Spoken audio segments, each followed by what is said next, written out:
అందరికీ నమస్తే. 2014 తర్వాత ఆంధ్రప్రదేశ్ 2 భాగాలు విభజింపబడింది. తెలంగాణ, ఆంధ్రప్రదేశ్. ఇది ఎన్నాళ్ళో తెలంగాణ వాళ్ళ కళ. ఆ రోజున ఉమ్మడి ఆంధ్రప్రదేశ్గా ఉండాలని ఆంధ్రప్రదేశ్ ప్రజానీకం, నాయకులు లేదు మాకు అన్యాయం జరుగుతూనే ఉంది ఫస్ట్ నుండి కూడా అంటూ తెలంగాణ ప్రజలు, తెలంగాణ నాయకులు సపరేట్ రాష్ట్రం కావాలని కోరారు. నాడు కాంగ్రెస్ ప్రభుత్వం అధికారంలో ఉంది, రాష్ట్రాన్ని 2 భాగాలుగా చేల్చడం జరిగింది. సో అయినా కూడా ఆంధ్రప్రదేశ్ ప్రజలు తెలంగాణలో ఎక్కువ మందే ఉన్నారు, వారికి ఎటువంటి ఇబ్బంది లేదు, అన్నీ సక్రమంగానే జరిగిపోతా ఉన్నాయి. అయితే యాజ్ ఇట్ ఈజ్గా మనం ఇవన్నీ కూడా చూస్తూనే ఉన్నాం. ఆంధ్రప్రదేశ్, తెలంగాణ 2 తెలుగు రాష్ట్రాలు, భారతదేశంలో ఉన్నటువంటి తెలుగు రాష్ట్రాలు చాలా పెద్ద రాష్ట్రాలని కూడా చెప్పుకోవచ్చు.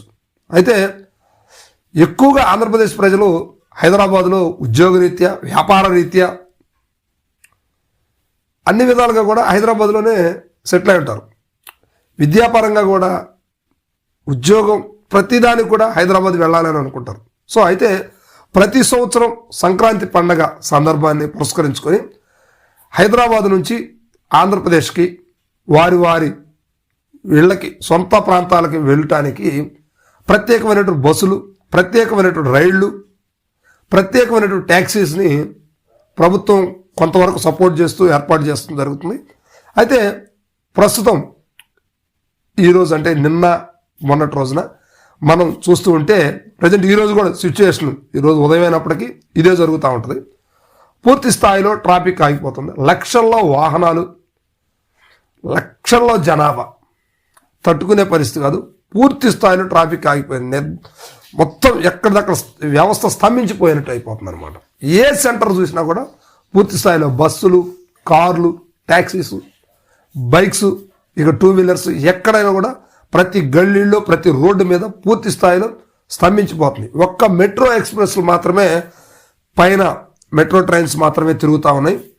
అవి కూడా చాలా విపరీతమైనటువంటి క్లౌడ్ తోటి నడుస్తున్న పరిస్థితి కనిపిస్తూ ఉన్నాయి. ఎందుకంటే ప్రతి సంవత్సరం ఆంధ్రప్రదేశ్ ప్రభుత్వం కావచ్చు, తెలంగాణ ప్రభుత్వం కావచ్చు, ప్రత్యేక బస్సుల్ని, వందల వేల బస్సుల్ని, ప్రత్యేక బస్సుల్ని ఏర్పాటు చేస్తూ ఉంటారు. అదేవిధంగా ఆంధ్రప్రదేశ్, తెలంగాణ ట్రైన్ సిస్టమ్ కూడా, రైల్వే వ్యవస్థలు కూడా కొన్ని ప్రత్యేకమైనటువంటి వందల కొత్త ట్రైన్స్ని ఏర్పాటు చేయడం జరిగింది. అయినా కూడా జనాలకు సరిపోవట్లేదు. ఎందుకంటే ఈ పండగకి 10 రోజుల దాకా సెలవులు ఉంటాయి కాబట్టి వారి సొంత ప్రాంతం అనేటువంటి ఆంధ్రప్రదేశ్కి రావడానికి ఎన్నో విధాలుగా వాళ్ళు ప్రయత్నాలు చేస్తూ వస్తూ ఉంటారు. సో ఇవి కాకుండా ట్యాక్సీల రూపంలో, మరి ముఖ్యంగా ఎయిర్ ట్రావెల్స్ ఈ బస్సులు కూడా ఎక్కువగా అనమాట. అంటే హైదరాబాద్ నుంచి నెల్లూరు కావచ్చు, తిరుపతి కావచ్చు, ఒంగోలు కావచ్చు, అటు విజయవాడ కావచ్చు, విశాఖపట్నం కావచ్చు, ఈ ప్రాంతాలు, కర్నూలు, చిత్తూరు, అనంతపూర్ వెళ్ళటానికి దగ్గర 2000 నుంచి 3000 వసూలు చేసేటువంటి ట్రావెల్స్ బస్సులు కూడా లేకపోలేదు. కానీ వీటికి సెక్యూరిటీ ఉందా లేదా అంటే గ్యారంటీ చెప్పలేం. సో ఇదే విధంగా ఆర్టీసీ ఛార్జీలు కూడా తక్కువేం కాదు. ప్రస్తుతానికి స్పెషల్ ఛార్జీస్ తోటి బస్సులు అయితే ఆర్టీసీ బస్సులు నడుస్తూ ఉన్నాయి. సో ఇదంతా కూడా ఏంటంటే కేవలం జనాలు పెరుగుతున్నారు.